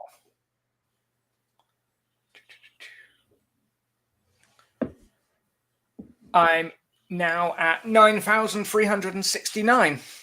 You're so close to the 10,000. That's amazing. Yeah. It's what do you reckon? Probably like one more sprint and you'll hit it and then you're good for the day? Yeah, probably. I could probably do it in about 10 minutes or so. That's exciting. Another 631 words. I should clarify, actually. I have had a really lazy year. I drafted the first 3 books in my sci-fi series last year, and my writing partner's been doing his passes, and I wrote the Reader Magnet, and I wrote another short story, and I've been doing some Flash, but I haven't actually had a big project this year, and I've been feeling like I don't really count as a writer anymore. So that's so relatable, unfortunately. Like, I'm really bad at because I find outlining it can take a while, and like with drafting, you sit down and you sprint, and then words happen one way or another. Whereas outlining, it's really easy to go, oh, I don't have many more ideas right now, I'll leave it, and then it's a month later. And I'm trying to force myself to sit down and do like outlining sprints and editing sprints where you just keep at it even if the ideas aren't coming. And of course, the more you outline, the easier it is to outline. Yeah. So the first half of the outline probably took about 3 weeks, and then the second half, I got done in about a week or so. As it all comes together. But I'm really bad at finishing a project and just not doing anything for ages. So I'm trying really hard to just keep ideas generating. I feel all of those things that you just said, and I'm so there with you. Like this year, I've written 115,000 words, right? And you might be like, "Oh wow, that's good. That's like 2 books." Oh wow, that's good. That's like 2 books. Thank you. It's no book at all. Like I haven't finished any book. I did publish my books, but they were written last year, so I did just minor changes and edits to them that would add a little to the word count. And then I have like 3 projects where I'm like 25,000 words in, and then just some random projects where I'm even less in, and it just feels so unaccomplished. Yeah, I really want to just get a ton of words down by the end of the year so I can look myself in the face and be like, proper writer. So the idea was to take a couple of days off. I got yesterday and today, and then Monday and Tuesday next week. And I can, this is what I'd do if this was my full-time job, and let's just see how many words we can get down. The crazy thing, like when you don't actually have to go to a job, it's remarkably easier. Yeah, it is. Though I feel like, I don't know, I feel like you have to be very self-disciplined and have good structures in your life to be a full-time author and make it work. Because it's so easy to just be like, oh yeah, I don't feel like writing today, I'll do it tomorrow. And then you do all of the other miscellaneous tasks that happen, social media is a thing, websites, newsletters, all of those things that do need to get done that are not writing. And then you spend all of your time on those things, or like, whatever. And then you don't actually do the writing. You're like, well, I did work like 20 hours this week, but I didn't do any writing. And you're like, wow, I'm such a failure. There's, I saw a forum post recently where someone was like, yeah, I've just gone full time and I'm not getting more words down than when I was doing it around my day job. But we're having nice chats, we're doing sprints, and I've got 4,000 words down, and it hasn't really felt like it. And it's only just lunchtime, which is kind of remarkable. Yeah, I mean, you can totally outdo yourself from yesterday if you want today. I might go for one more word just to have done it, and then I don't think I'll be going for 10K today. No, that's fair. I love a good 10K day, but you have to be in the right mood for that. Like it has to be a special thing. I do these 10K Sundays on my channel. Those are like 6-hour streams, and I don't know if I've ever hit 10,000 words on those streams because it seems. I feel betrayed. Well, we have a communal spreadsheet that everyone puts their words in, and the spreadsheet always gets to 10,000 of the group together. So there is a 10,000 somewhere, right? Just not on my like page. That's your excuse, and you're sticking to it. Exactly. But I feel like 10K days, I'm actually less social. Like when I actually do them myself, because I'm just at my computer writing by myself, because that's when I'm the most productive, and I feel so lonely doing them. Yeah, it's sad. You find sprint streams helpful because it seems to be a massive debate between people who are like, oh yeah, they're brilliant, and people are just like, oh, I don't write. It's like, that's on you, buddy. Yeah, it is. I think they're great to get into that headspace of writing and to get the motivation when you talk to other writers and like get motivated. But then when you actually want to consistently work, they're not the best because chat. I don't know what the line is, but if you just have a handful of people, it's easier to just go off and sprint. But if it's a really popular channel and everyone's chatting throughout the whole sprint, it's really difficult to be like, no, writing time now, we'll come back to it. Yeah, I also think that when you're at a stream, usually, unless you're like streaming all by yourself and no one's there, you have other people to take into consideration. So like we all have that, like, I don't know, I guess we all have our own sweet spot of sprints, but you can't always do that. Like some of us would prefer 45-minute sprints, whereas everyone else would be like, the fuck, cannot deal with it. So you have to accommodate in a way that means you're not always at your best or like at your prime in writing, which is fair for the social aspect of it. But if you want to get consistent work, then it's just not the best, I guess. No. Shannon does pyramid sprints on Fridays, and she's really good on camera on her own, and really natural. Like I asked people to join me because I just end up being like Garth from Wayne's World, like we're having fun. Yeah, and totally freeze up. Yeah, I find it a really good way to just sort of like get that community aspect, so you don't feel so alone, but also it is really productive. Yeah, no, I agree. So I've never been to an in-person write-in. It turns out I was wrong, and Shannon is not natural on camera at all. I feel like how you present and how you feel are two different things. I stream by myself all the time. Like I do regular Friday streams where I'm all by myself, and then I have guests on for the special things like write-a-thons on my 10K Sundays and stuff like that. But usually I'm by myself, I would say, the majority of time. And I feel like I'm doing well. Like if I rewatch it or, interacting with chat, and then I get off and I'm like, that was so exhausting. I need a nap. Because you have to do all the entertaining yourself. And there's no one to go off of. I mean, there's chat, obviously, but no one to reply back to you in a way. So you always have to fill the silence. Yeah, that's the thing. It's the dead air. You feel compelled to constantly be talking. And then if you do have people in the chat, you'll reply to them. And then you'll pause for them to reply to you, but there's like a 10-second gap before they even hear you. And then they write it back. You have to have like 3 conversations going at the same time with 3 different people. So you can answer one, jump to the next, answer them, and that's the way. Or just get cute pets, and then they can always distract everyone from your awkward silences. That works too. Yes. But I found YouTube really helpful. Just in getting words down and building a bit of a habit, and the community is great. I think about half my beta readers come from AuthorTube.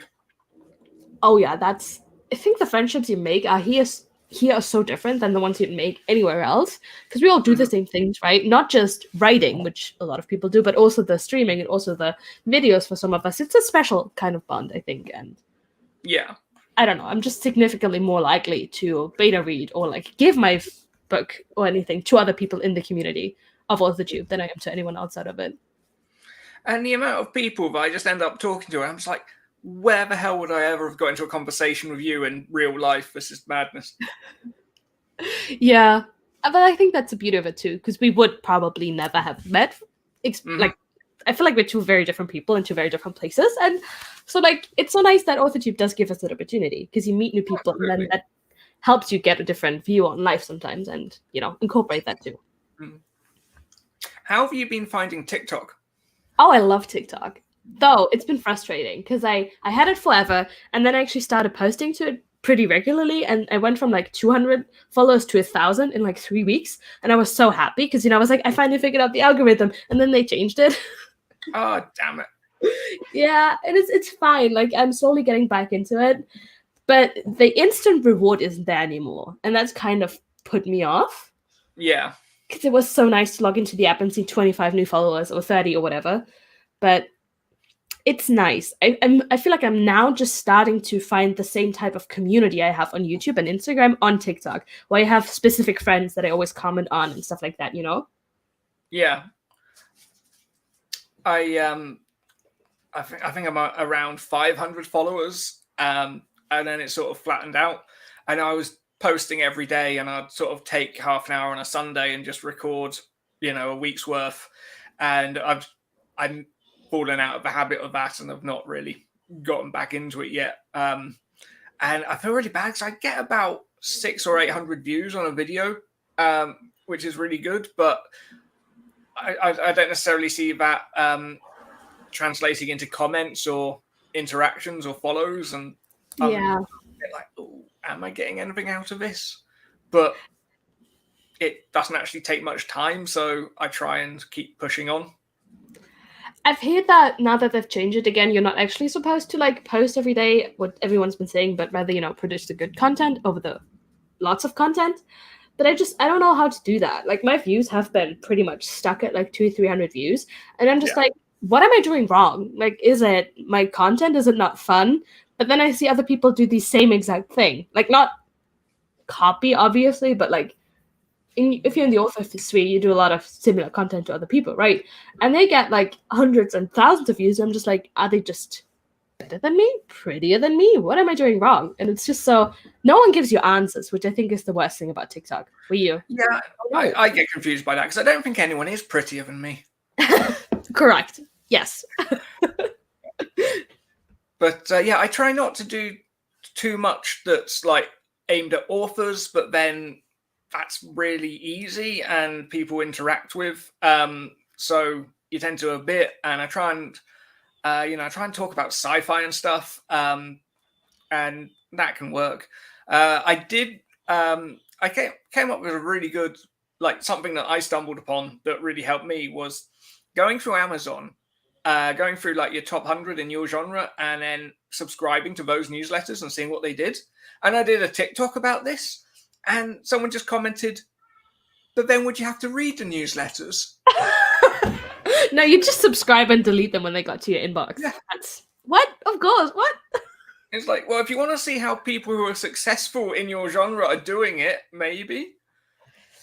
But then the thing that I realized is the people who are in the top 100 on Kindle don't need to follow the best practices for newsletters because they'll have that many subscribers. Yeah. And a lot of them will just throw out a newsletter when they have a new release, which everyone else tells you not to do. That's true. Oh shit, I need to put out a newsletter. I haven't put one out in a while. I put one out religiously every 2 weeks. I say religiously, I miss it every now and again. But since we've been with Story Origin doing swaps, I've not missed one just because I know someone will come after me and be like, you didn't post my swap. Fair. Yeah, I don't know. I just don't have that kind of accountability. And I also just feel like, okay, this is where we get to the self-doubt part of being an author, but I feel like nobody gives a shit about me when that's absolutely not what's happening, right? Like, I have readers, I have friends, I have people who care, who are like, no, send the newsletter. Like, I want to hear what you've been up to. And I'm just like, nobody gives a shit. Nobody cares. Yeah. Again, self-doubt, which is not true, but it does stop me and like paralyzes me kind of from doing that type of thing. So the weird thing is I've had really good feedback on my first book, and I feel like I should have more of a sense of elation, and I'm just kind of like, are they sure? I feel that. And the second book's with betas at the moment, and they're like, well, this needs addressing, this needs addressing, and I'm just like, yes, I know what to do with this. I love it. Yeah, I don't know. I feel like publishing or writing and doing everything for your first book is so different from everything else because you're like, oh, I've done it before, so you technically know you can do it, but then you're like, but what if it's not as good? Like, the self-doubt is crippling. One of the worst pieces of writing advice I've ever heard is make your bed in the morning. I was looking through YouTube and that was someone's writing advice. Apparently it makes you more productive. I mean, that's just 10 seconds that you could have been writing that you're shaking sheets. But one of the best pieces of writing advice that I've only heard once, it was a guy called Scott Siegler who started self-publishing in about 2005 by releasing his books as podcasts and then got published off the back of it. And I caught him on YouTube a couple of years ago, and he said, write your first book as quickly as possible and then just never look at it again. And it's really good advice, because your first book tends to suck, but once you've written it, you can never listen to that bit of advice that says, writing a book is climbing a mountain and impossible, because it's that thing you've done that time. Yeah. Oh, I mean, I guess that is good advice. I was going to argue with it, but no, because my first book took me years to write, and I knew nothing what it was, what it was to what it takes to be a writer. And it's very like a lot of my own struggles, and no one's ever going to see that book, right? So it doesn't matter. It shouldn't matter. But it took me years. And then my second book, which is the first one that I published, that was really fast. And I knew what the hell I was doing, because I had the confidence of like, I finished the book, I can do this, So that is good advice. Shannon says that's why she hasn't done TikTok, but I'd argue if you're doing YouTube shorts, then you might as well throw it up on TikTok and Instagram at the same time. Yeah. Because often if something doesn't perform well on one, it will perform well on another. That's true. How do you feel about multiple TikTok accounts? Because I've seen authors be like, have an author account, but also have a reader account. And it's like, I see where you're coming from, but also, what? Why? How many hours do you have in how many days? What I would say, I mean, I say that, but also TikTok's really, its algorithm is really narrowed down. And if you don't give it exactly what you want to get out of it, you run the risk of not having as much, the right people finding you. Yeah. So it's not bad advice, but it's also time consuming. It is. It is. I don't know. I'm so unsure about all of this. TikTok is such a mystery to me. Yeah. There was a talk on last year. Do you know 20 books to 50K? Yeah, I've heard of it. It's a book, but it's also a group, but it's a lot of things. Yeah. They've got a YouTube channel. They do a conference in Vegas every November, and our roving reporter Shannon will be there representing us this year. I know. It's on the 12th and 13th, the weekend of my write-a-thon, which is why Shannon can't do it. I'm so sad. And this is amazing. They stream every talk and just put it on YouTube for free. And it's like one of the best resources out there.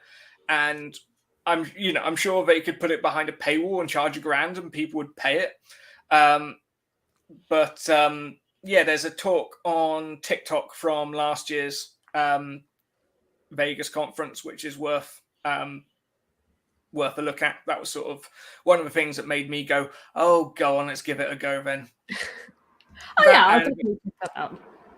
Victoria Wren and Chris Kenny were having some luck with it, so they were saying, give it a go. But yes, I should do some nano talking. That will probably help. That's the great thing about nano, is it really helps, everyone just look for everyone else talking nano. Oh yeah, it's all the content everywhere. Streams, videos, TikTok, shorts, Instagram, posts, stories. It's great. I actually had dinner with Craig Martell, who's one of the organizers in Cardiff in April, and he was a really top guy. I'd just published my book, and he sort of sat down and was just like, all the spaceships and that are great, but what's the theme of it? And think of it that way. And it was really great just to have someone who's, successful, publisher being like, think of it like this. Yeah. I don't know. I think as an author, you do have to prioritize what's most important to you, because you can get lost in all the social medias and all the things you want to do. So TikTok might be fun, but not necessary for all of us. Brandon Sanderson's lectures, I think I've watched the first one sort of twice, going, yes, I'm going to, because I think there's about 10 hours or so of them. I've been like, yes, I should watch all of these. And then not. It's on the eventually list. Right? Eventually, when we're all full-time authors with all the money and time to spare, that's when we'll get to it.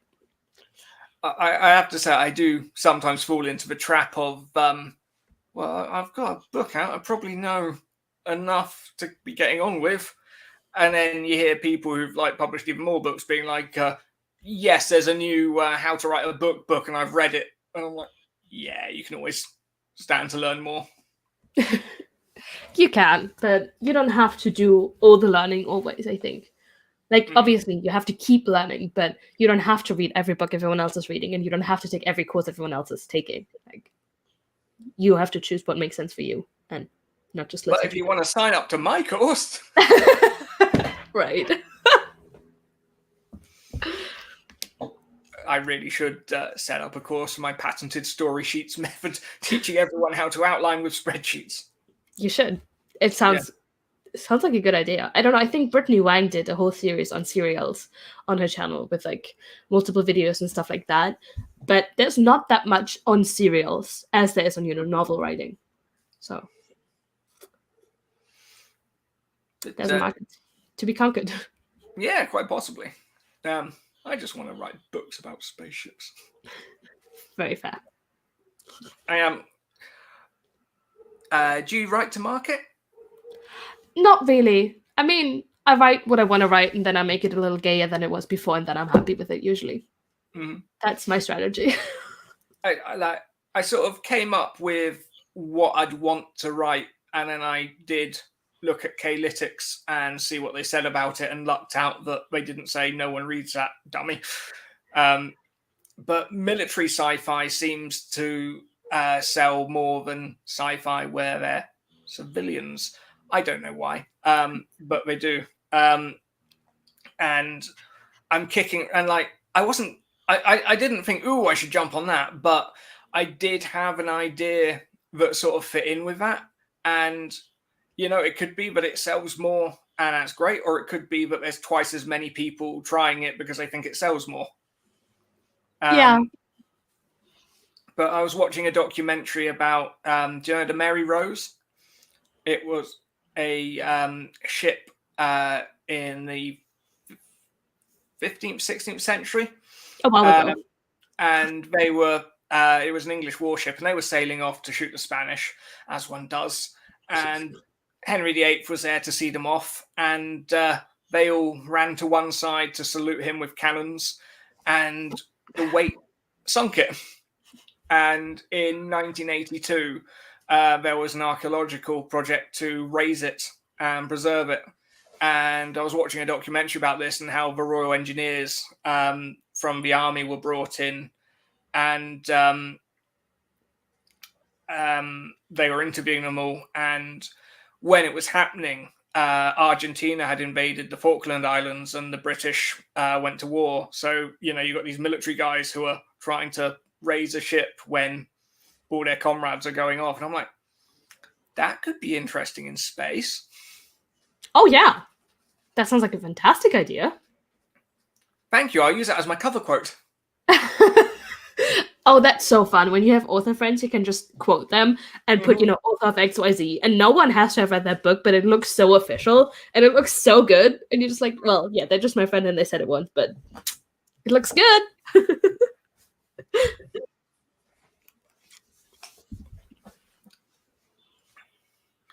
That's a really good point.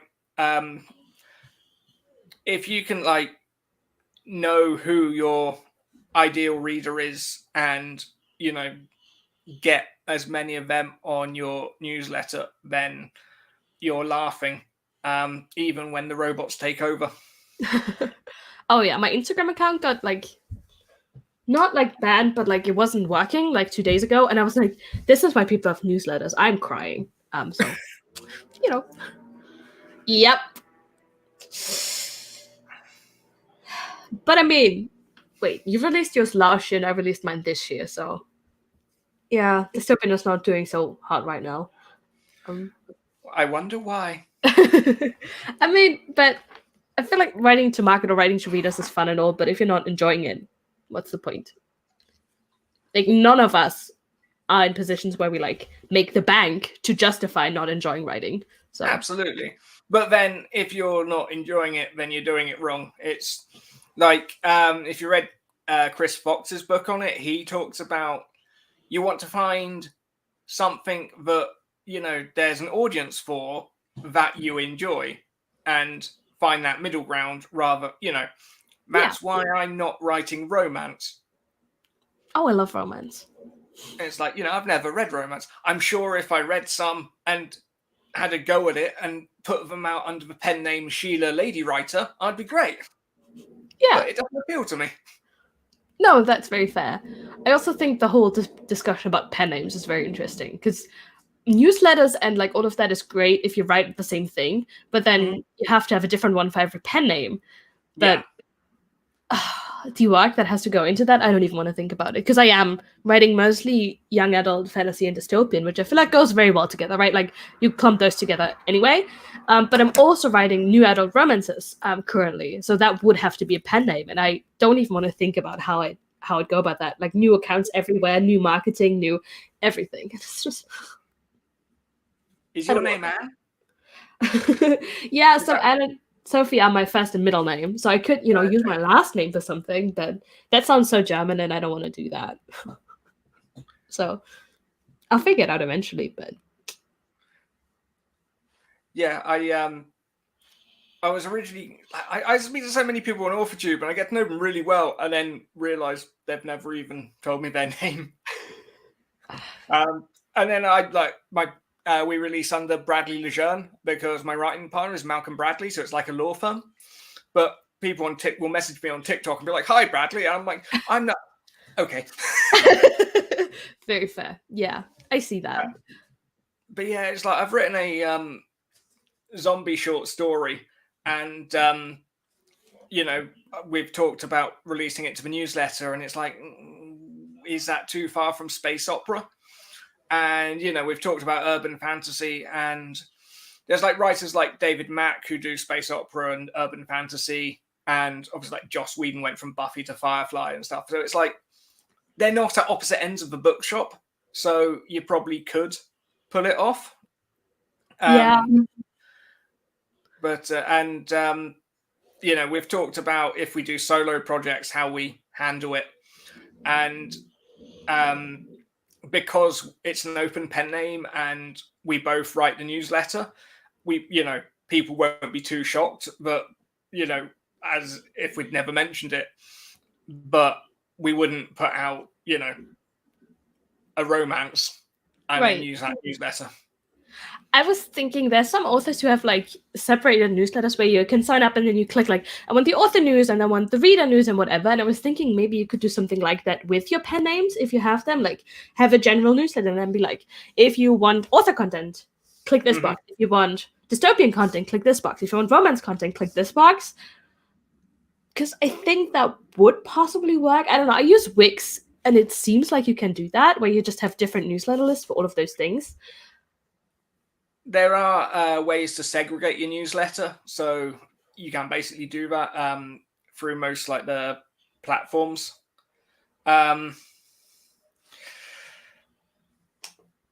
Look who's here! Well, sucks to be you. We did. Yeah. That's not true. I do have to leave for work in about an hour, so.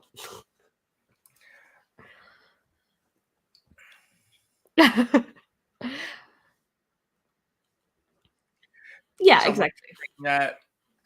Dystopians are making a comeback. They absolutely will. They're great genre. I was reading a load of stuff a year or two ago about New Zealand and about they basically changed the law so that only residents can buy property because all the Silicon Valley types decided it would be the best place to wait out the apocalypse. Okay, I see that. And we're looking to build bunkers there, basically. Jesus. Yeah. There's some weird folks out there. There was... Oh, yeah, and there's some apartments you can buy in the Alps that are buried deep in the mountains. If they'll have you. It's fun, I guess, but I don't even know if I want to survive an apocalypse. Like, come on. Do I really want to be the person that rebuilds? I don't think so. Let me just let me become a zombie. Yeah. I want to eat brains. Much easier. And eat who you want. Yeah, right? Mm-hmm. I feel like that's... No more cabbage. Ew. Yeah, I've written a short story about... basically, I read the driest book imaginable about Britain's nuclear defences between 1945 and 2001. And one of the things it discusses was how they would have evacuated the Prime Minister from Downing Street and got them to the bunker. And I'm just like, that's a scene I want to see in something. So I basically wrote it as a zombie apocalypse, and it's about the pilot who has to get the Prime Minister out of London. That sounds good. And it's like 6K, and now I've got no idea what to do with it. You should send it to me so I can read it. That's what you should do with it. I'll do that. Thank you. We recently, on one of Michael's streams, he came up with this game where basically all of us get to decide what the character does next. And there was zombie apocalypse happening, I guess. And there was also a train. So I was like, zombie train. And so I've had this idea for zombie train, like a world where there's just a train that is operated by zombies. And I'm just like, how do I make it? I just have that snippet. And I recently had this aha moment of what I can do with it. And it's so fun. But then I'm like, do people really care about zombie fiction that much that I want to write a whole book about it? My writing partner, I was on Goodreads yesterday, and all the updates were just him clicking zombie books as want to read. Fair. Zombie books are great, but I feel like you have to be a specific person to want to read zombie books. There's a very specific market, and if you don't know how to get in it, I think it's probably hard to find those people. Yeah, I loved World War Z, but I don't know if I'd rush to read another zombie book. Yeah, I've been a big fan of The Walking Dead, though I didn't read the books. I just watched the series, and I have some of I read some of the comics. I don't have them, but I'm just like, okay, but how different are others going to be? Don't we all have the same problem? But then again, don't all problems of the same genre have the same kind of problems? Why do I expect zombie fiction to be so wildly different when all of the dystopian fiction is kind of similar and all of the fantasy fiction is kind of similar? My original idea, one of the things I've always wanted to do is an audio drama. And I've actually written about 6 episodes of something that I need to sit down and do something with. But I had this idea, because zombie films, it's always, they get to the farmhouse, they get to the shopping mall, and that's it. And then some zombies eat some people and some others run away. And it always kind of ends the same. And I'm always just like, what's the West Wing episode? Yeah. And so I was kicking that around, and I was sort of thinking about it recently. I'm like, no, I'm not writing a whole zombie book, but maybe a short story. And that was basically how that came about. Oh, maybe we should find some more friends and then just release a zombie anthology with all of our zombie short stories. Yeah, could do. Just as long as I'm not the one who has to sort out all the royalties. I don't even want to think about that. I think probably the easiest would be to just buy the short stories from those people and pay them I don't know, whatever amount up front and be like, okay, I buy the story from you. And then you don't get royalties. That job's really paying you well. I was going to say, then you do have to have money. So, yeah. I don't know.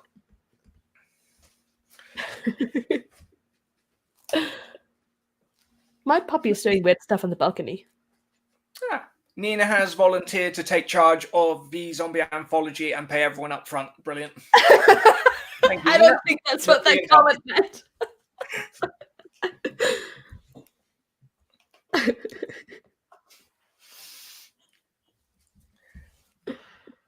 Anyway, that's been 3 hours. Yeah. We've got some sprints in. I am most of the way to another 5K. And also most on your way to have your voice go out. It's been lovely to talk to you finally. And I do a flash fiction stream every month with Richard Holiday, and we should get you on that. Oh, absolutely. Sooner rather than later. I'd love to. Yeah, it's called Flash Aha. And thank everyone for watching. Shannon has a stream later. In 3 hours. And she has a spanner, so she can post a link to that. And I might as well throw the logo up here because I didn't do it at the start, but it's not long enough to end the stream, so we'll come back and do that in a second.